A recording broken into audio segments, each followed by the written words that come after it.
Kisah Nabi Nuh alaihi salam.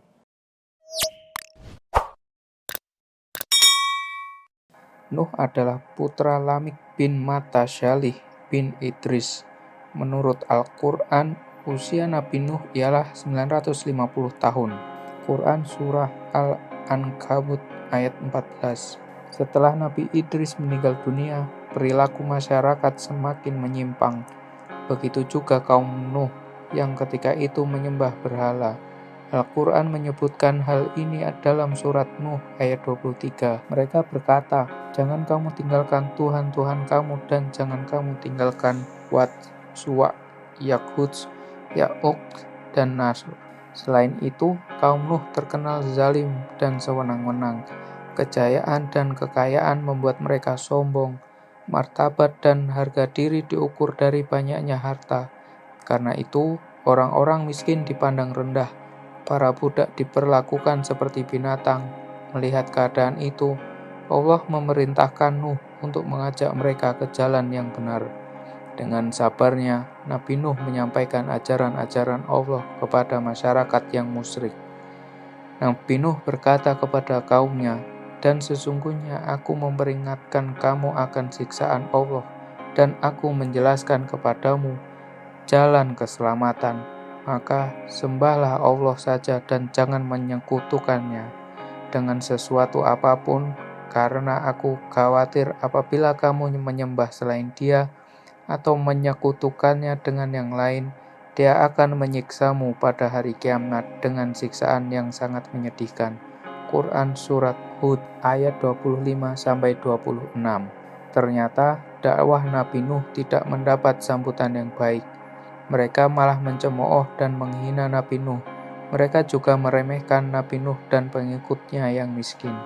Maka berkatalah pemimpin-pemimpin yang kafir dari kaumnya, "Kami tidak melihat kamu melainkan sebagai seorang manusia seperti kami, dan kami tidak melihat orang-orang yang mengikuti kamu, melainkan orang-orang yang hina dina di antara kami yang lekas percaya saja. Dan kami tidak melihat kamu memiliki sesuatu kelebihan apapun atas kami. Bahkan kami yakin bahwa kamu adalah orang-orang yang berdusta." Quran Surat Hud ayat 27. Doa Nabi Nuh alaihissalam. Nabi Nuh kesal terhadap sikap kaumnya. Ia pun berlindung kepada Allah dan memohon pertolongannya. Ia berdoa kepada Allah, "Ya Tuhanku, sesungguhnya aku telah menyeru kaumku untuk beriman kepadamu. Aku juga mengajak mereka agar meninggalkan penyembahan berhala. Aku sangat berharap mereka mau beriman. Tidak kulewatkan setiap kesempatan, melainkan kuajak mereka siang dan malam. Ternyata harapanku sia-sia. Mereka malah makin membangkang dan durhaka. Setiap kali kuajak mereka untuk menyembahmu, supaya engkau bisa memaafkan kesalahan-kesalahan mereka. Mereka pun menutup telinganya dengan ujung jarinya. Mereka tidak suka mendengar ajakanku. Mereka sangat berlebih-lebihan dalam pembangkangan. Sampai-sampai mereka menutup wajahnya dengan baju supaya tidak melihatku dan tidak mendengar dakwah yang kuberikan. Wahai Tuhanku, aku telah mengajak mereka untuk menyembahmu berulang-ulang dengan berbagai cara. Kadang-kadang aku mengajak secara terang-terangan dalam kelompok-kelompok mereka. Kadang-kadang secara sendirian terhadap seseorang di antara mereka. Aku berkata kepada mereka, "Mintalah ampun kepada Tuhanmu, bertobatlah dari kekafiran dan kemaksiatan. Sesungguhnya Dia menerima tobat hamba-hambanya. Dia memaafkan kesalahan-kesalahan serta memberi ganjaran atas tobat dan istighfarmu. Maka Dia akan menurunkan hujan yang deras bagi kamu, hujan yang akan menyuburkan tanahmu sesudah kekeringan. Dia memberi rezeki kepadamu berupa harta benda untuk kamu nikmati dan mengaruniai anak-anak yang akan membantu kamu, kebun-kebun yang lebat dan membuat hidupmu sejahtera, dan sungai-sungai akan menjamin pengairan bagi tanahmu." Quran Surat Nuh ayat 5-12. Pembuatan kapal. Sudah tidak ada harapan lagi kaum Nuh akan beriman, kecuali sedikit. Akhirnya, Nabi Nuh berdoa agar Allah menimpakan azab kepada kaumnya. Allah pun mengabulkan doa Nabi Nuh. Sebelum membinasakan kaum kafir itu, Allah memerintahkan Nabi Nuh dan kaum muslim menyiapkan alat untuk menyelamatkan diri. Allah menyuruh mereka untuk membuat kapal. Nabi Nuh pengikutnya segera menjalankan perintah Allah itu.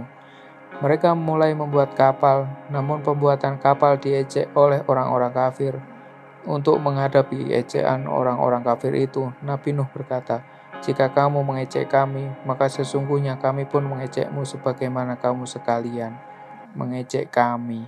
Kelak, kamu akan mengetahui siapa yang ditimpa oleh azab yang menghinakannya, dan yang akan ditimpa azab yang kekal." Quran Surah Hud ayat 38-39. Air bah. Nabi Nuh dan pengikutnya kaum muslim akhirnya selesai membuat kapal. Selanjutnya, Allah memerintahkan Nabi Nuh untuk mengumpulkan sepasang dari setiap jenis hewan yang hidup. Lalu, hewan itu dimasukkan ke dalam kapal. Hal ini supaya mereka bisa berkembang biak lagi, sebab nanti setelah bencana besar melanda, makhluk hidup di bumi akan musnah, kecuali yang ikut naik ke kapal Nabi Nuh. Setelah itu, Nabi Nuh menyuruh semua pengikutnya naik ke kapal. Nabi Nuh berkata kepada orang-orang beriman, "Naiklah ke kapal dengan menyebut nama Allah Ta'ala di waktu berlayar dan berlabuh."